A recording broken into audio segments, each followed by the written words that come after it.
सव्वरकुम फ़अहसन सुवरकुम। अल्लाह ने सूरत बनाई और बेहतर सूरत बनाई। अल्लाह ने ऐसी सूरतगिरी की है, ऐसी सूरतगिरी की है कि आदम अलैहिस्सलाम से लेकर अब तक और क़यामत तक पैदा होने वाले किसी इंसान की शक्ल दूसरे इंसान से नहीं मिलने वाली। शक्ल ही नहीं बल्कि अक्ल में भी फर्क है। जी, अक्ल में। हमारी ही तरह जान रखने वाला एक जानवर, उसके पास भी जान है, हमारे पास भी जान है, वो जब से पैदा हुआ तब से अपनी रविश पे वैसे ही चल रहा है। अल्लाह ताला ने अशरफुल मखलूक़ात इस इंसान को बेहतरीन तक़वीम पर पैदा किया, नुक्स से दुरुस्त किया, और फिर ये कि अक्ल जैसा बेशस बेश तोहफ़ा उसे इनायत किया।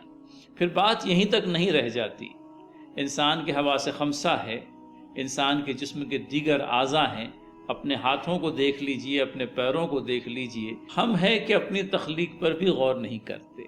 हमारी अपनी तख्लीक पर भी हम गौर करें तो अपने खालिक को पालें।